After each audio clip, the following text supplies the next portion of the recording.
What's up, YouTube? Happy to see all you guys tune in once again. So real quick, today we're playing a 1-3 session down at Seminole Casino Coconut Creek. Here's the deal. So I filmed the intro prior to the session, but I was talking about how I was in a downswing. And if you guys watched the last video, or you've been following me on Instagram, you know that I'm definitely not in a downswing when it comes to cash games in tournaments, mainly tournaments. But regardless, anyways, I'm doing great. But yeah, I figured a modified intro would be appropriate. Anyways, guys, hope you guys enjoyed the video. So I have a lot of plans of traveling and playing some fun stakes here in the future. I already played one last night that I'm not going to get into really in depth, but anyways, I felt comfortable. I booked a profit. It was great. Anyways, that's besides the point, guys. Hope you guys enjoyed this video. If you haven't already, hit the thumbs up and subscribe if you want to, and I'll see you guys on the felt. Let's go. We buy into the game for $500. We lose a little bit within the first few orbits, but hopefully that can change when we look down at a suited one-gapper wheel. A little bit marginal, but I don't care. 3-5 of diamonds in the hijack, and I open up the action to $10, and we see 2 calls from the button and the big blind. So we are not playing this hand in position, which isn't ideal, but luckily we can hit something and potentially outflop them. So the flop is somewhat nice. We flop middle pair with king 4-5. The big blind checks it over to me, and I think we could go either way with a bet or a check. I'd like to bet half pot, this time to the tune of $15. We see a call from the button, and then the big blind figures he's getting a good price, and he's going to tag along as well. So we're off to see a turn, hoping to improve our hand, which kind of does. We have 2 pair with the king of spades. The big blind checks at me, and this time I like to slow down and pot control and check. To my surprise now, the player on the button elects that he's going to go ahead and check as well. So we're off to see a free river, hoping to improve, which we do. It is actually probably one of the best cards in the deck. It is a 5 of clubs. If any player had a king, they'd bet the turn, and now we have a full house. The big blind goes ahead and checks it over to me, and now I definitely want to be targeting any flush, or maybe a non-believing ace high. The price I like to lay is $50, which is 2/3 the size of the pot. And the button, he actually looks like he has a real decision as he goes into the tank. So at this point, I'm obviously wanting a call, as he doesn't look like he is interested in a raise, as he has already cut out $50 in calling chips. So at this point, once again, I'm praying for a call, and that is in fact what he does. He elects to put in the chips, and the big blind knows that he's not ahead, and he folds. I table my hand, and sure enough, we are good. So if I had to take a guess, we're up against a flush draw, so happy for a marginal hand to pay off. Doesn't take us too long to get involved in a real hand now. This time we have pocket tens. I open up the action to $12, and we actually only see 1 call from the player on the button. So we're going heads up to a flop, which is about as good as it can come. It comes down to 10 queen queen, so we go ahead and flop a full house. Action starts off with me, and on a board like this, I think a bet is fine, as I'd be doing this with most of my range, but a check here, having so much of the board locked up, seems like a better option. So I check it over to him, and this time he throws out a bet of $0 as he goes ahead and checks it back. So the turn is good for our hand, as it opens up a lot more possibilities for my opponent to continue. It is a 7 of diamonds. 7 actions on me. I definitely need to be throwing out a bet. The sizing that I like to bet is $10, which is around 1/3 pot bet, and he does make the call once again. So at this point, I think he might have a 7 or some sort of draw. The river does complete a good amount of draws. The river's a jack, so on a hand like king 9 gets there, or any flush draw, and this time I like to check it over to my opponent, playing very deceptively, praying that he puts out a bet, and he does fall right into the trap as he throws out $30. Time to spring the trap.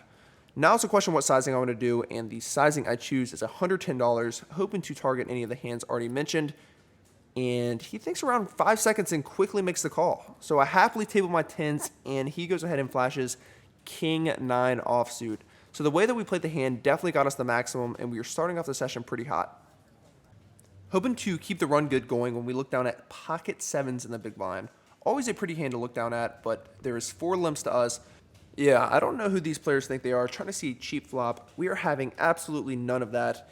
The sizing I like to choose is $25. I think I can go a little bit larger, but nonetheless, it does narrow out the field, as we only see 1 caller, which is the player under the gun. This is the same player that has been losing a lot of pots tonight, and the same player that I coolered with the pocket 10s hand versus his straight.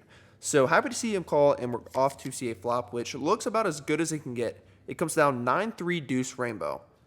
On a board like this, I want to keep a lot of his holdings in, targeting any wheel draws, any 2, any 3, or maybe any hands such as like 4s through 6s.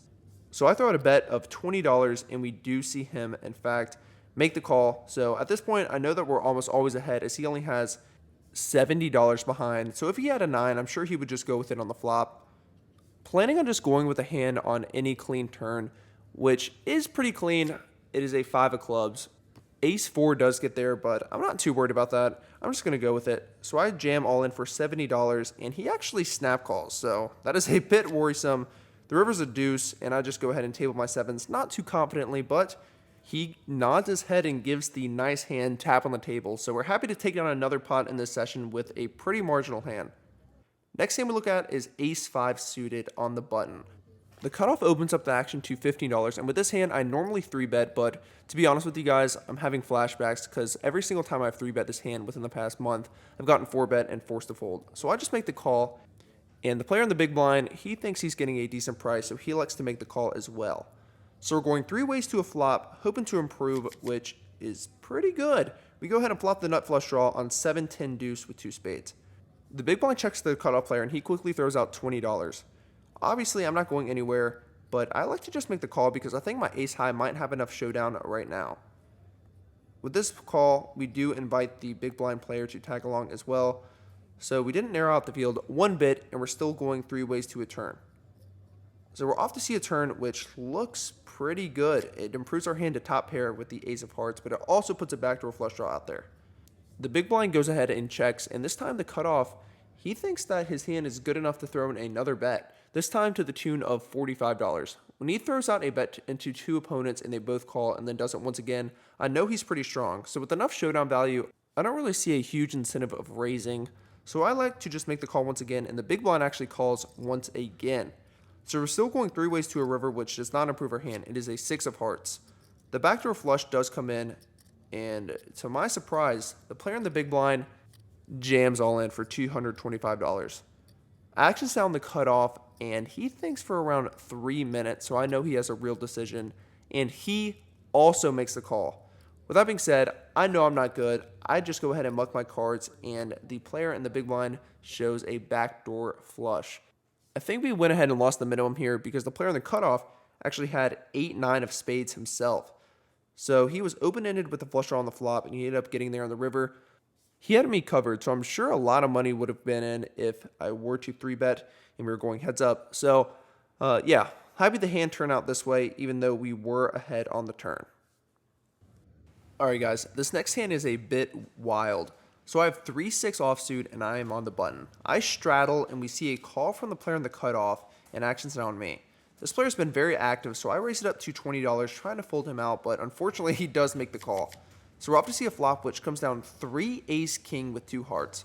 So we have bottom pair and a range advantage, and he goes ahead and checks it over to me. I throw out a bet to the tune of $15, basically just betting my range, and he quickly makes the call. At this point, I think he has a king or a flush draw because he's raising any ace pre.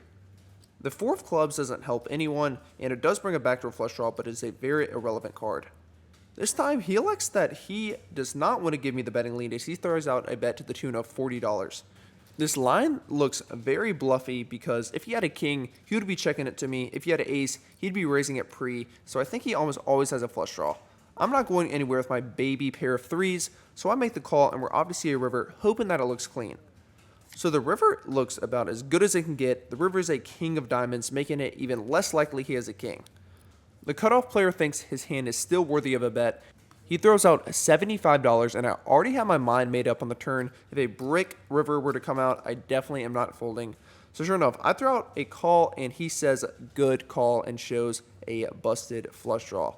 I guess that's what he gets for limp calling the old 5-10 of hearts, but regardless, happy to leave the game with a $825 stack in front of us. I see my boy Matt at the 1-2 table, so I'm going to go mix it up with him real quick and play a few hands. I sit down with 300, and the first hand we get is actually Queen Jack of Hearts, and we see 4 limps to me. We're not having these free cheap flops over here, so I bump it up to the tune of $25, and we do see only one call from the player that is directly across from me, which is the player in the low jack. So we're off to see a flop, which looks pretty good. The flop comes down ace queen 3 with 1 heart. We have middle pair, a backdoor flush draw, and a range advantage.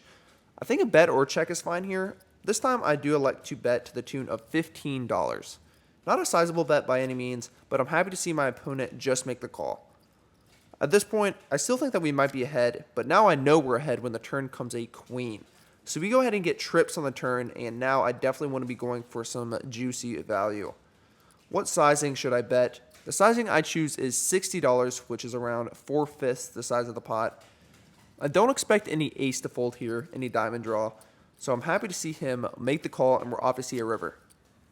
The 9 of hearts definitely looks like one of the better rivers in the deck. Now it's a question whether I want to be betting or checking. If he has a diamond draw, I could check it to him to induce a bet, but if he has an ace himself, I don't think he's going to be folding to a bet I put out myself. So I throw out $110 targeting any ace, and he snap calls before I even get the chips in the middle. When he just calls, I know we're good all the time, and this is no exception as we go ahead and scoop another big pot to end the night. All right, guys, so real quick, we are in the 1-3 game for $500, and we are out of the 1-3 game for $825, right? $325 profit. For the 1-2 game, we only played with that one hand, the queen-jack hand, so we ended up only winning around $80 to $100 in that game. So let's call it a $425 win. Anyways, guys, hope you guys appreciated the video. Hope you guys enjoyed it. I'm going to get back to the 2-5 and the 5-10 games here shortly. We'll not get back to the 5-10 games. I'm going to start running the 5-10 games. But yeah, I played one last night and it went well, like I mentioned prior. So definitely looking forward to providing some content for you guys. Hope you guys enjoyed it, and I'll see you guys in the next one. Peace.